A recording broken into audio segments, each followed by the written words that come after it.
We're going to go ahead and get started. Good morning, everybody. Good morning. Good to see everybody. Might as well be inside today. I don't think it's a good reason to be playing hooky today.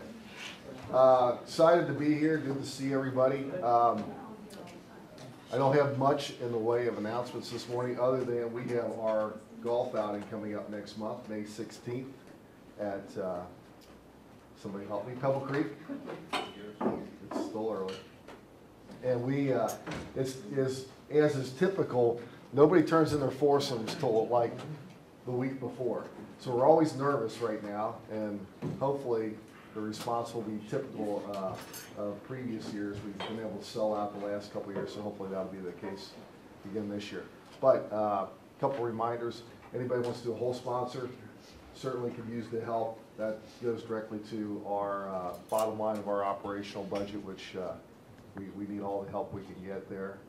Giveaways, we always do the bags, so if you got any trinkets, pens, anything you want to throw in the bag, you know, let us know. There's flyers in the back on that. But more importantly, you know, put it on your schedule so you can come out and join us.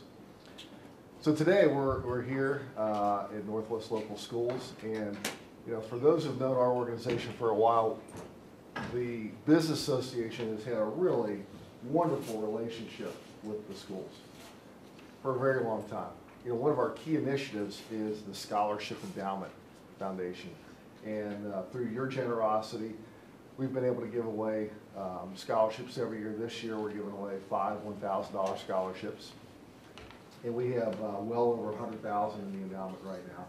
And so, you know, that's one initiative where we're trying to give back to the kids in this community. We also do the Student Athletic Awards where, you know, we go to all the schools in the township, both public and private, and really look for outstanding student athletes. Those who've got great academics, great in their sport, but also have demonstrated leadership qualities and are active in their community. And I'll tell you, when we go out, it's a lot of fun for us to go into the schools, interview these kids, learn what they're about, and then we recognize when that event's coming in June, May? Well, we give the award in June, but okay. I think And that's that event.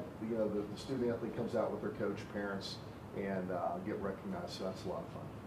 So without further ado, we're really excited to have our new superintendent here, but Pauletta Crowley, who's been a longtime friend of the Colerain Township Business Association, who knows Andrew better than I, is going to do the introduction. So, well, good morning, everyone, and happy spring. There's a little piece of chocolate there to take with you for a little energy boost later today. We also have a folder of information, just various things, facts about our district inside that folder for you. And one of our new initiatives is the blended learning, so there's a handout in there explaining that in layman's terms. So hopefully you'll be able to understand that. But I am very pleased and actually privileged to introduce Dr. Andrew Jackson. He is our new superintendent, took over April 1st. And we are very excited about the path and the road he has to take us on and our journey into the future. So without further ado, Dr. Jackson.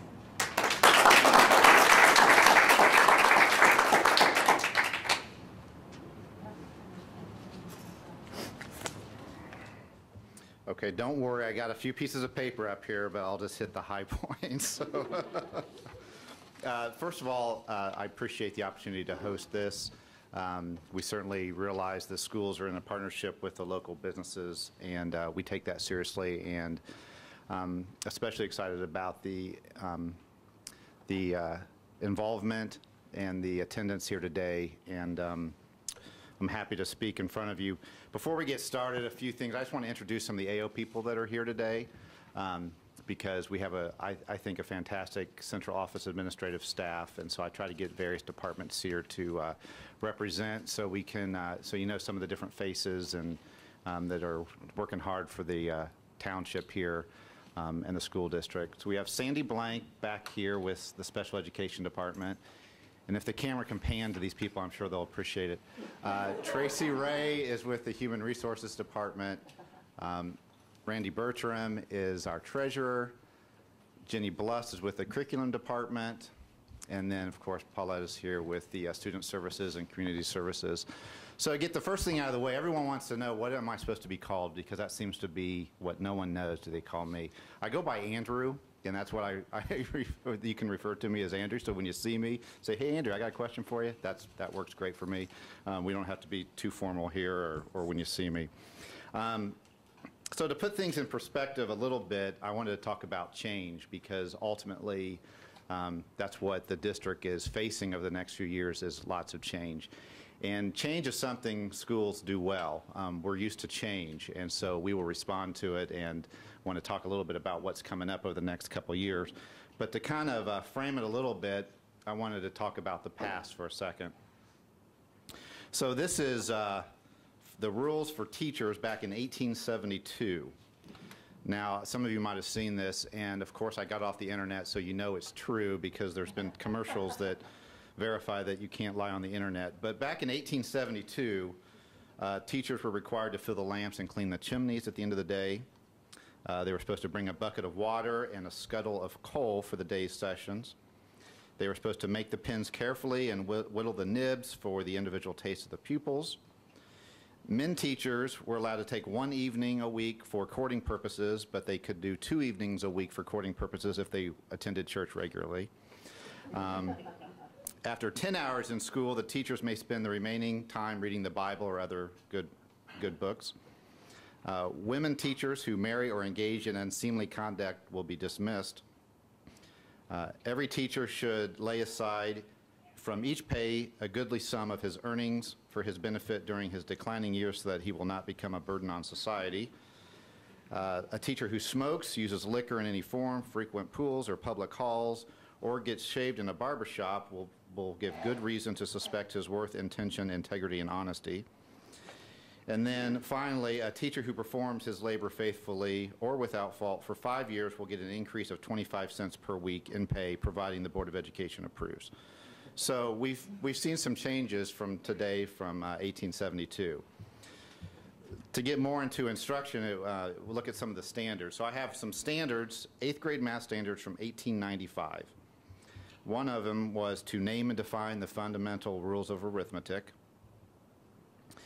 Another example would be, if you have a wagon box of 2 feet deep, 10 feet long, 3 feet wide, how many bushels of wheat will it hold? And there's other similar type questions. Another one would be able to, this is 8th grade, be able to write a check, a promissory note, and a receipt. The new Common Core that we're implementing next year, so think about those ones I just read. Here are the new ones. Explain a proof of the Pythagorean theorem and its converse. Understand that a two-dimensional figure is congruent to another if the second can be obtained from the first by a sequence of rotations, reflections, and translations.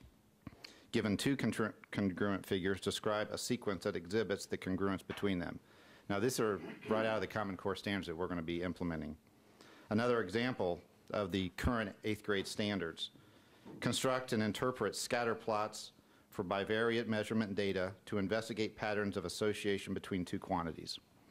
So you can see that from 1895 to today, the standards have increased from write a check to construct and interpret a scatter plot of bivariate measurement data to investigate patterns of association between the two quantities. Language arts. To give you some examples, of course, in 1895 they were called grammar standards, and we had things like name the 9 rules for capital letters, name the parts of speech, define a paragraph. Here are the new standards. Cite the textual evidence that most strongly supports an analysis of what the text says explicitly, as well as inferences drawn from the text. Use an ellipsis to indicate an omission. Form and use verbs in an indicative, imperative, interrogative, conditional, and subjective mood. So you can see that over 1895 to now, we've had to endure change, and it continues. So what's coming down the pike for Northwest Local School District are basically 2 major initiatives that are very much connected. One is a new teacher evaluation system, and many of you have probably heard of the Race to the Top initiative, which was a federal stimulus program passed a few years ago, and Ohio took part of that. So we've been funded through Race to the Top to help implement a new teacher evaluation system. What's important with this teacher evaluation system is that 50% of it will be based on student growth, and the other 50% will be what's called professional practice, or actually instruction in the classroom. Now, Northwest has been working the last 2 to 3 years, working with our administrators, some of our lead teachers, and then this year all of our teachers, on what the professional practice piece looks like. So we've been working very hard on basically research-based interventions and instructional practices in the classroom. Best practices that we know through research that if you do this and do it well and do it when it's called for, you will see gains in the classroom.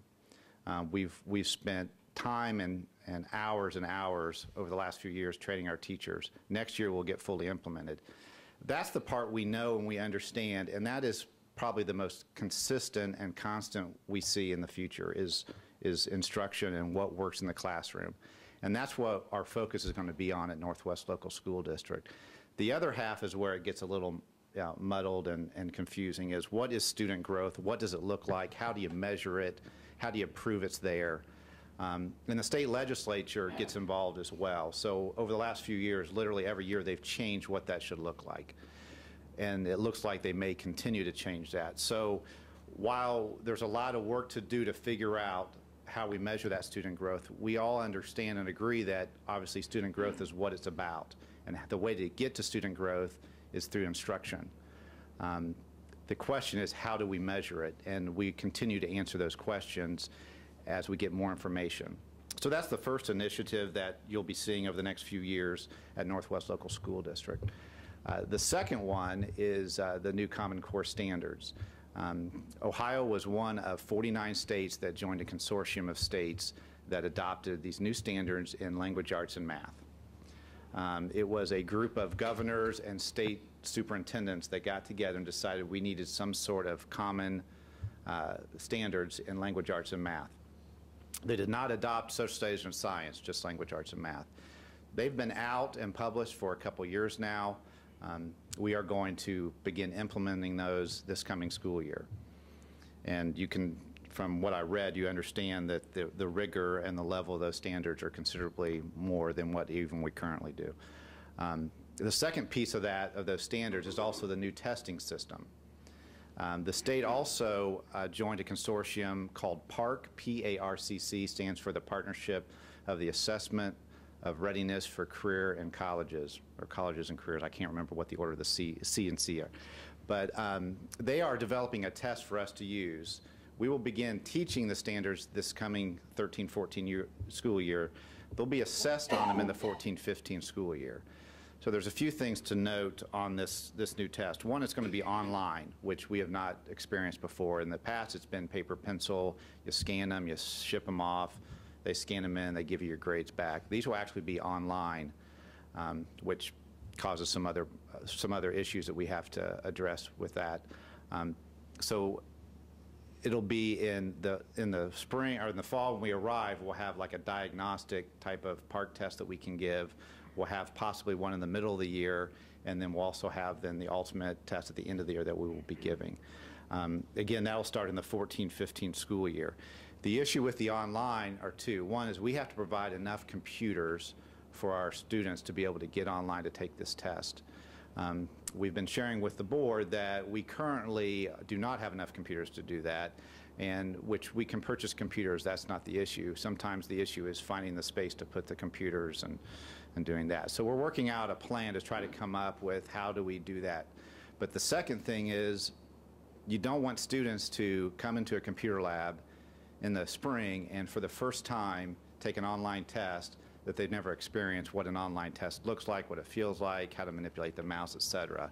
So we have to provide enough technology also so we can continually throughout the year give kids exposure to that environment. We want the test to be an accurate measure of what they know, what they learn, and what they can do.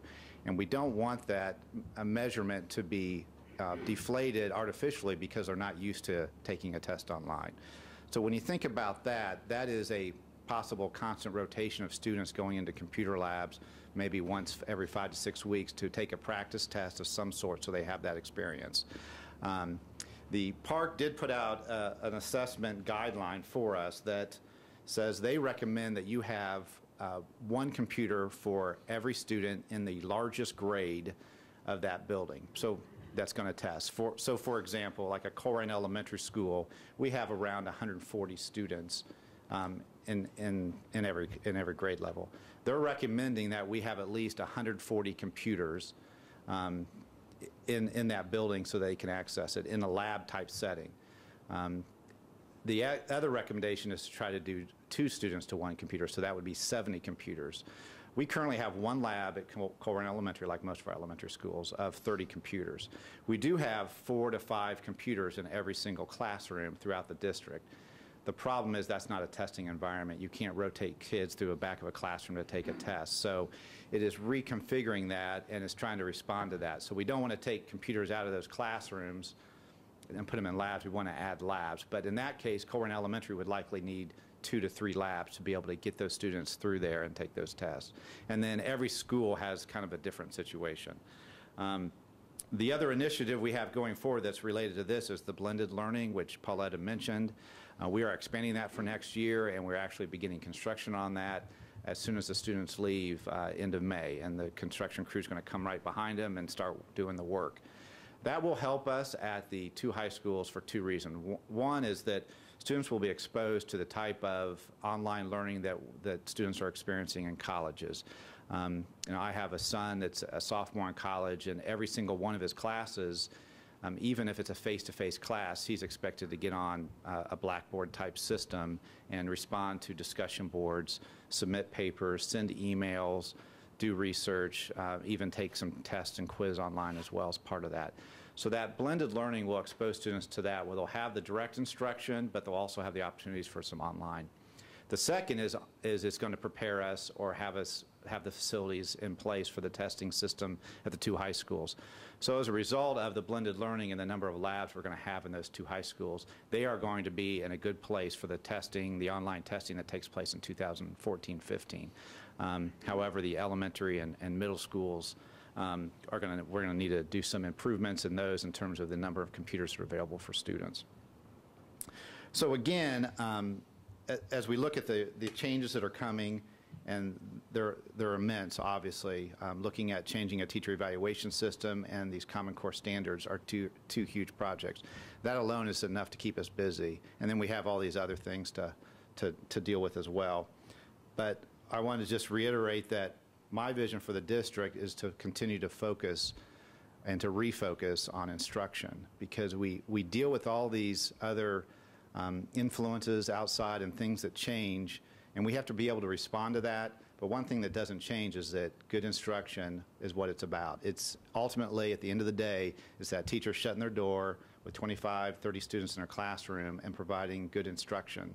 And our role in central office and the principals is to support that, provide the materials, the structure, et cetera, but then also to be able to help these teachers have the skills, have the knowledge to provide this instruction and to provide them input on that. And then my role as superintendent, as I put out on my message on the website and I've sent out to the community as well, to the staff, is that my role is one of not authority but responsibilities. My responsibility is to provide the support that our teachers need and to make sure that the focus of this district is to provide the support for the teachers and to continue to focus on instruction. To that end, I am putting together a committee, a community committee, advisory committee for the superintendent. It'll be announced sometime this summer, so please watch the website and for information on that. I would like to get parents, some students, the business community, et cetera, on this committee, that we can meet probably quarterly and look at some of the issues that are out there and try to figure out a way to address them and respond to them. Secondly, I'd want to keep that communication open and provide the community and that group updates throughout the year as well. So hopefully by the end of the summer we'll be ready to move forward with that. So just watch the website, if you will, and if anyone is interested in serving on that, please let me know. That concludes my remarks.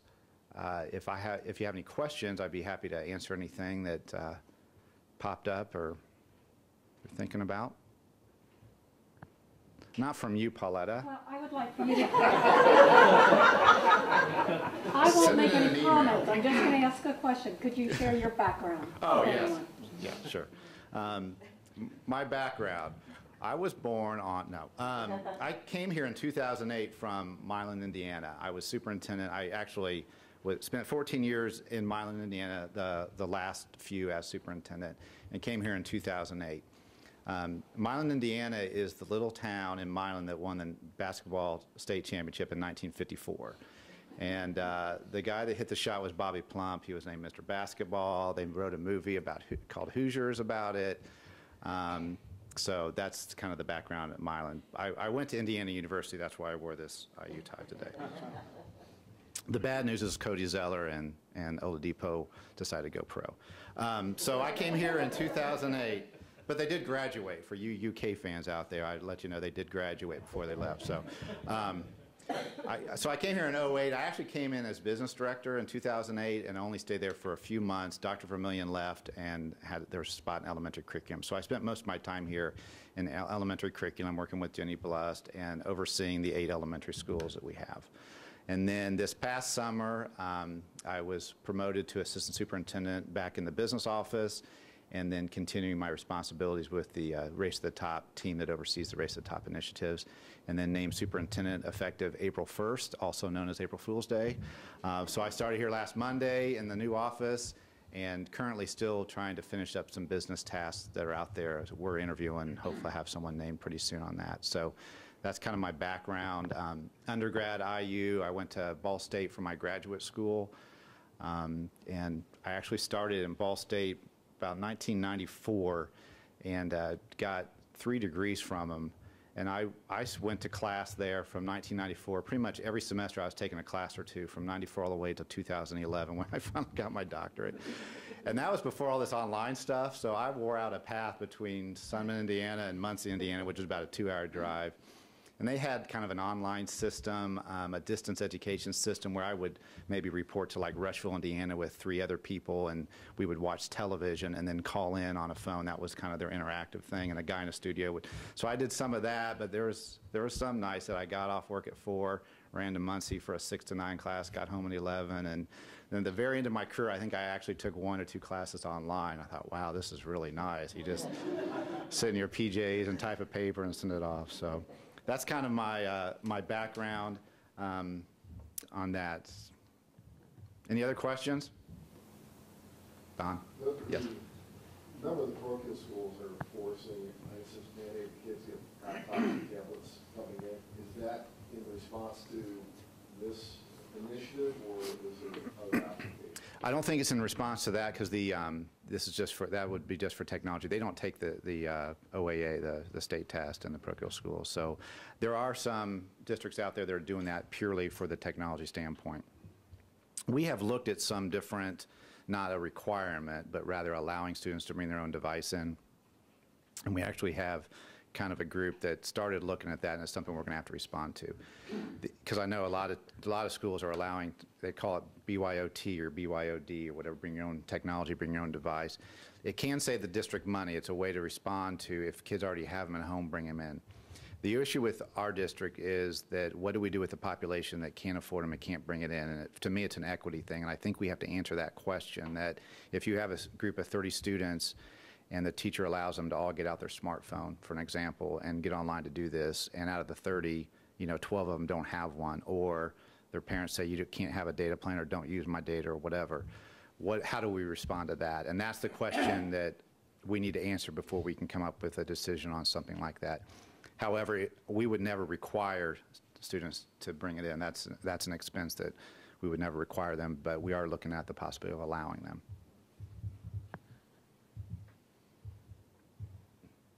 Yes, ma'am. How is the blended education going this year? It's going very well. Fran Morrison has been in charge of that, and she has done a very good job of doing an immense amount of professional development for our teachers. The only issues we had were at the beginning of the year, the construction got a little bit delayed, and so we were trying to do some cleanup work with students and teachers in there. So we were able to get through that. And then we also learned a few things from this past year that we're changing for next year. So even though it went well this past year, it'll be even better this next year. The facilities will be a little nicer in terms of what we learned in terms of the design, and I also believe we're going to have additional content to put online. We actually hire some teachers over the summer to develop the content, because that's one thing that many schools are looking for, is they want content. So you go online and you need to have lessons spelled out, you need to have sheets that they can populate, documents they can, you know, turn around and email back, etc. So that's what we're doing from this point forward. This summer we're going to start doing additional content. We're going to expand the offerings from it, but like I said, this last year went well. Yes. With all the recent violent events, there's a lot of talk about security in the schools, and with Chief here, I'm curious to get both your guys' opinions on all the stuff that's out there and all the options that are being talked about to keep the schools safe. Yeah. We are going to be making a presentation to the board on April 22nd. We have a crisis team that has met for many years, and it's a really large community team as well as an internal team that we have, and then I'll allow Chief Malloy to speak as well here in a second. But we've been meeting throughout the year to respond partly to Sandy Hook and just look again at what we're doing and can we do it better. We are going to have some recommendations April 22nd to help secure our facilities better and to respond to some of that. Some of the possibilities are doing a secured entrance for staff with a swipe card, something like that, or some of the things that are coming forward. So we are constantly in response to that. We also were able to get some first responder kits through some grant opportunities and through Chief Malloy in our schools as well. And we also have a really, really good working relationship with the local police and fire. They have access to all of our building plans, floor plans. They have access to our crisis plans as well, and they know that when they respond, they know exactly what our plan is, we're on the same page, and they know how to get where. But it's something we are constantly looking at, and we are going to make some recommendations to the board on April 22nd, and then we'll implement those changes this summer. Some of it will require some construction work, nothing too drastic, but we are responding to that.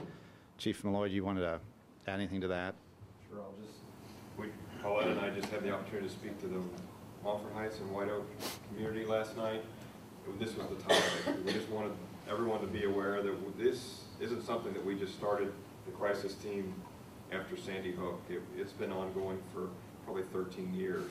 The police, fire, community, schools, everybody getting together to figure out the best plans for the safety of our schools and our staff. And not to take very long, but these are all discussions we're having. We had our 2 meetings a year. We're having a final meeting April 25th of our crisis team to discuss, you know, decisions by the board, initiatives as we go forward, and this is a regular process for us every year to make sure we've faced a lot of things with the swine flus and the school shootings, and we've sat down at these tables in here and figured out the plan for all of us to take in response, and crisis manuals and annual review of the building plans and lockdown testing and all those things to make sure that we're all on the same page as we move forward.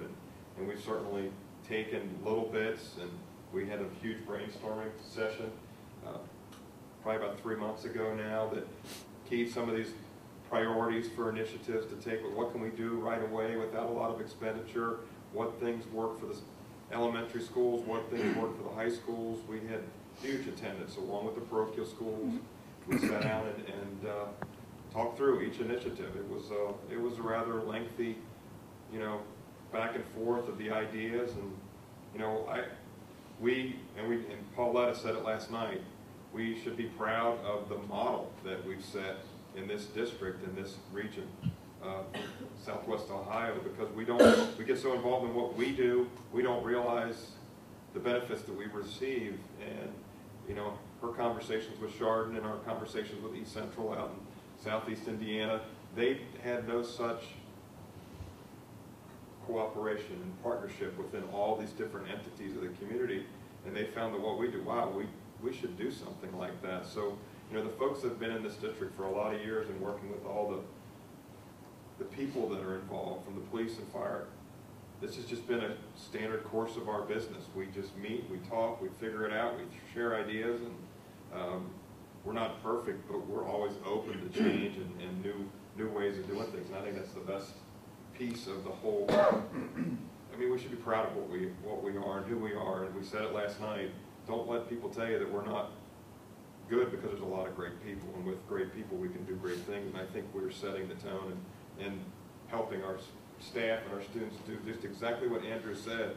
Concentrate on the instruction. We try to take away all the distractions and provide those folks the opportunity to close the door and teach the kids. So I think we're always working to get to perfection or demonstrate excellence. You know, we're always achieving that. We're always working towards that, never accepting that we've reached it. So, you know, from my perspective, we're excited about what Andrew brings to the table. We're just going to keep the bus rolling along. And if there's anything specific, you know, from Pauletta's experience, she can certainly give you that, because she's been involved in it longer than I have. I would just like to say we cross over 3 townships, Colerain, Green, and Springfield Township. And the reciprocity between the 3 fire departments and police departments is amazing. So that if we have a call that comes in with an emergency, any or all 3 of those township police and fire are going to respond to that. Our crisis team consists of members from each of our schools and central office. All of the parochials in Colerain Township, along with a few schools in Green Township, are part of this team. The police and fire departments, the sheriff's office from all 3 townships. The Y is involved, Rumpke is involved, and we have a group of about 45 who typically meet twice a year. Because there was an issue this year, we met a couple additional times. And so a great deal of initiatives came from that, and we'll present that to the board next week. We do have a very good police presence in our building. Colerain Township, we have SRO, school resource officers, in our 2 high schools. They respond to calls in our feeder schools that go into those high schools. And we have a police investigator that works in our district. Green Township, because of Sandy Hook, now sends police officers every day into our 2 Green Township schools, White Oak and Moffett Heights. At different times during the day, they scatter those times. They provide friendly banter with the kids, so the kids see them in a positive light, but a different officer every day, so that they have the physical plans, but they're now walking the building to see where the exits are, where the issues may occur, so they're familiar with that. So we have an awful lot in place, and as we told the community last night, we do some training. We'll be doing some more training with all of our staff in the fall. But we don't share everything with the students, and we don't share everything with the community, because often the perpetrators are students, or, as in Sandy Hook, a community member. So we do have excellent plans that have to be given to the Ohio Attorney General's office. We do fire drills, tornado drills, lockdown drills. We look at water contamination and how would we handle that crisis. We look at a bomb threat, how would we handle that crisis. And our staff members are all up to speed on what to do and how to do it. So we feel very good. There is room for improvement always, and we continue to look at that. And as Chief Malloy said, every year we look at our plans, we have them look at our plans, and go over what we can do. The police department and all 3 townships actually have done a tremendous amount of crisis training, and a few of us in the district have as well. So we're very proud, and we feel like if something would occur, we are in a good place to respond to that, and we just pray every day that nothing does occur. Any other questions? Yes. What would the longest response time be? What's the school that's furthest from Police, St. Bernard. St. Bernard's.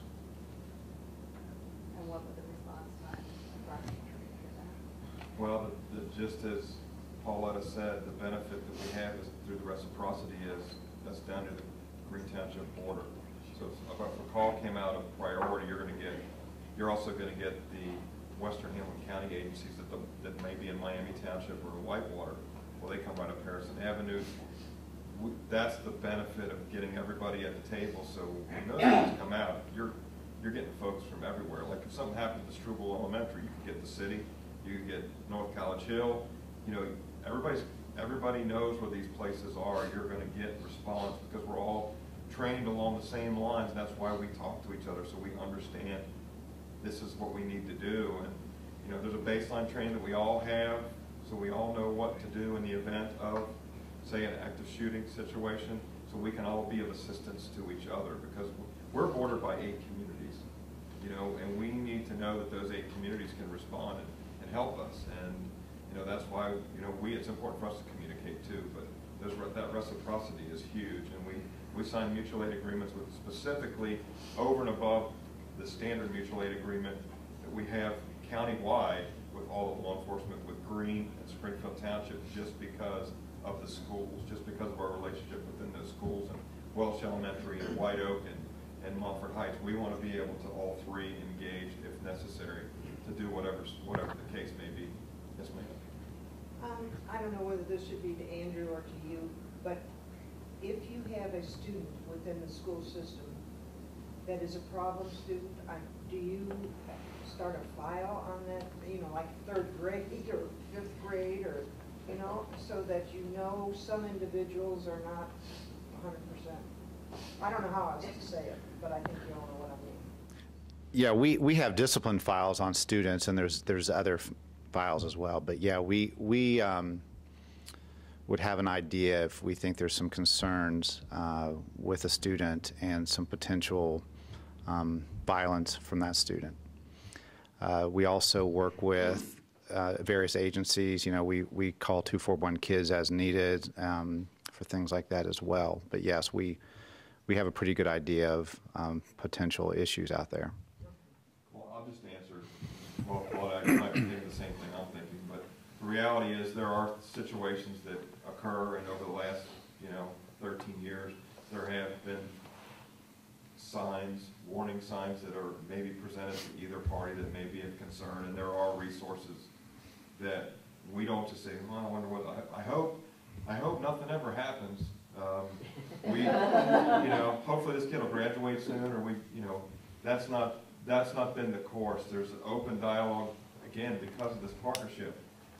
We talk, we use the resources that are available, and we do what we can to either provide assistance or maybe move that student to another learning environment to ensure that they're not within the schools. There are other resources now because of it that weren't available 15 years ago to maybe address some of those potential. But I will say that that's not something we deal with every school year or even every 2 or 3 school years. It's something that it has happened in the past, but it's certainly not with that many students. It's not something we deal with on a regular basis. And I'd like Jenny to address Alp and maybe Andrew on Northwest Passage, but also the question came up last night too with, how do the kids handle the police presence and the drills and things? And it's been so commonplace for our kids for the last 10 years that it's part of their routine, and they know the police as friendly for the most part. But our greatest resource when there is an issue brewing are our students. They have great rapport with our resource officers in the buildings. They have great rapport with our administrators and counselors. So when something's brewing, kids can't keep it a secret, and they talk. And when they talk, the other kids have learned over the years, maybe I should tell somebody, and Dan, you might want to talk about the bomb threat. And remember, we have 2,000 students at Colerain High School and 1,000 at Northwest. We have a huge population, and we have very few incidences that truly do happen. But a couple of years ago, we had one I'll let Dan address. I've been responsible for either the direct supervision of the school resource officers or through my evolution or whatever you want to call it in the police department, some way connected to this responsibility since 2001. And since then, there's probably been 3 or 4 incidents that I can count that have been, oh my goodness, I heard that Dan Malloy's going to bring a gun to school tomorrow to harm so-and-so. Or we had, someone's going to blow up, the high school. The idea of the crisis team, the local crisis, each individual crisis team set forth at each school with that group provides a resource that we can immediately enact. Trusted personnel, we can get them on board, the one I'm speaking of was like at 2 o'clock in the morning, you know. Somebody finally decided to tell their parents called us at like 2 o'clock in the morning and said, you know, Dan Malloy's doing this, we gotta go out and find Dan Malloy. So we worked from 2 o'clock in the morning till about 4 o'clock in the morning to try and find them. When we get a hold of the schools. We've got Rick and all these folks in here. We've got our plan in place to address the safety of that school, and by 5:30 our plan's engaged. We're enacting when the doors open at 6 a.m. The process that we use with the searching and the randomness, it just delays the start of school for about a half an hour. We identify the student, the involved student, because the students coming through realize that, oh my gosh, that rumor that I heard, it must be serious. They start, the school resource officer is over here on the left side as the students come through, and then you can see more and more kids stopping and talking, and they start telling him, this is what's going on, this is where they are, this is who it is, confirming all the things that we thought we knew, but then giving us information on where to find them. So then we send out officers and we end up finding the student, and we eliminate the threat. There's so many little stories that we could tell you about that relationship, that partnership with the schools, and that officer being available for conversation, and that trust partnership, that mentorship that's there is so big.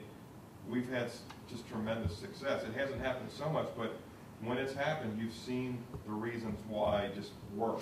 And that school goes on, yeah, we have the whole media onslaught, but you know, we handle that, and our biggest mission was we need to protect the students and the staff.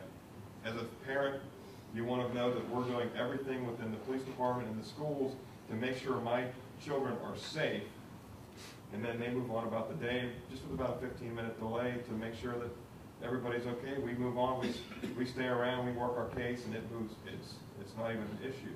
But that's the big picture issue, and again, it all falls back to his mission and his vision of instruction in the classroom.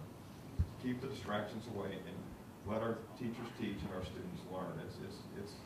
It's pretty impressive when you sit back and watch how the kids and the students engage and really view that partnership and that relationship they have with our officers and the staff. It's pretty neat. You didn't think about it because we didn't grow up in it. How does that really work? It works. It really does. We also, go ahead. Something I noticed when you said with instruction and, you know, tell me over and over again with your drills, you know, like tornado or whatever kind of drill it is. What I notice is that when you're buzzing people in, like my daughter, one of my girls goes to D. Russell Tech, that they're letting these other people come in, piggybacking on when you buzz them in, to drill into their heads. Do you do that? You know, do not let somebody come in behind you, because you know the teenagers are non-confrontational. They're not going to want to confront an adult or another kid that they see as a threat. And we've seen it happen. It was right after the school shooting. You know, so do you drill that in their head? Say, listen, you know, don't let them think. I mean, or is that something that they're just not going to listen to you? That's one of the things we talked about in our big sessions, and Andrew can answer, because they're I think one of the initiatives to take forward to the board is exactly how that entry is addressed, how the process is addressed, because they want to make sure that you're not getting the door buzzer and then 14 people are coming in the back way, or without anybody acknowledging that. We are in the process of trying to better secure our entrances. At the two high schools, the issue is it's a campus and they're between buildings. We do have a system in place where those doors lock automatically throughout the school day, and then during passing time, they unlock to allow kids back and forth. And there's also administration there monitoring that, and then the SRO helps out as well. When it's locked, then the teachers have a fob to get between them, and the students actually have to buzz to get. But we are trying to improve that, but it is difficult to get 2,000 students, for example, at Colerain High School during a passing period, you know, because they're coming between buildings. We do use that career center at the back for regular instruction as well, because we need the classroom space. But we are trying to firm that up, and yeah, we are. Just one more thing about the safety. We do have intervention behavioral supports in place, which was what Pauletta was referring to. So when we talk about students that either due to behavioral problems, emotional problems, or just because of home situations, just aren't in a place to learn when they come to school, K through 12, we have places and a program in place to provide them education and try to focus for them on coping skills for whatever behavioral problems or emotional problems they're having, or a place where they can learn even though they do have some situation at home that a typical student doesn't have, or or prevents them from learning in a traditional environment. That also allows us more information on those students so that we can be proactive and try to help them cope with some of those issues. So it's not just securing doors, it's a much bigger program, which is trying to be proactive and prevent things from happening and try to provide those kids that really have a lot of issues through no fault of their own whatsoever, but come to school not ready to learn, that we provide some support for them as well. Any other questions? Yes, ma'am. I'll ask one in terms of curriculum. Okay. I'm sorry, just switch gears. I found it interesting that you said earlier on the arithmetic requirements was being able to write a check. Okay, we obviously have all read, heard, seen problems in terms of the students being responsible adults in handling money, budgets, credit. How is the school working on that? We are required to teach a finance class, which we do. That came in place about maybe 2 years ago, 3 years ago. So that's part of the high school curriculum where it's a personal finance. So that is how we're handling it. It's part of another class that we teach, and I think it's about a 6 to 8 week unit that we teach on personal finance. And it's not, personal finance used to be just, writing the check kind of, but now it is how to purchase things appropriately within a budget, responsibly, how to save money for retirement, those types of things. So those are being addressed. Yeah. And we also teach a smaller unit at middle school, but this year we opened a credit, a branch of the Federal Police Credit Union in both of our high schools. And Barb, do you want to say something about how that's working and who is working that? No, it's gone very well. The kids from Northwest, who I think are in Mr. Clark's class with the financial class, and then students apply for the positions, and we set up credit unions. They learn about saving, how to do a transaction, and then we pulled or hired 2 co-ops from each school who come into our branch. They bring the work. They kind of do it the old-fashioned way in the credit union with a withdrawal or deposit ticket, duplicate, give it to the member, and then they bring those transactions back to our branch, and then they've learned our system. And the kids have been great. They have really learned a lot, especially the 4 co-ops, But with that, I know that we have gone into, Colerain and spoken to some classes, members of our credit union staff, Right. to do some financial education, because it is important, it is very important. And right now we have a special going on for any of the student members from the student credit unions only, a savings, encouragement. So for every $5 they put in their account, they get a like a raffle ticket in a sense, and then we're going to give them $100, before the school year ends. So to encourage them for savings, it's very interesting. Yeah, we've had kids who come and brought some cash because they want every $5 they get a ticket. If they do a check, they just get 1 ticket. So they figured that out quickly. They figured that out quickly. I'll be honest with you. One student brought in $1,000 yesterday. It took us about half an hour to run them. Because in all fairness, we ran them at every $5, So, but it's been a fun one. Yeah, we appreciate the partnership with the Cincinnati Police Credit Union, and we have really nice kiosks that they purchase and put at our 2 high schools, and they look fantastic. They really do, and I know we've had great response from the students on that. Any other questions?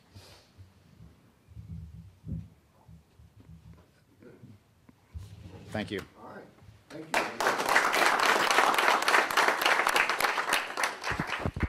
you. Andrew, great to have you aboard. We're excited. Good meeting. I do a couple comments. Well, one on Pauletta. I have very good willpower. I've lost a lot of weight the last year and a half, but German chocolate Danish from Cervati's, I can't turn that down. But I don't know how you guys are. I do have that 8th grader who I'm helping with math, and it's like, this is harder than I remembered it to be. So, all right, guys, great to see everybody. Remember, May 16th, golf outing. Yes. And, Northwest High School has their Night of Honor next Thursday night. George Foster is their keynote speaker. Oh, nice. If anybody's interested in that, you can give me a buzz and we'll get you a ticket. Linda. April 19th, believe it is, Stalen's meets, they're Yes, honoring them for yes. the 100. Oh. At 11 o'clock at their location. They're Yeah. having a cookout. Okay, that sounds good too. All right, thanks everybody for coming out. Have a great day.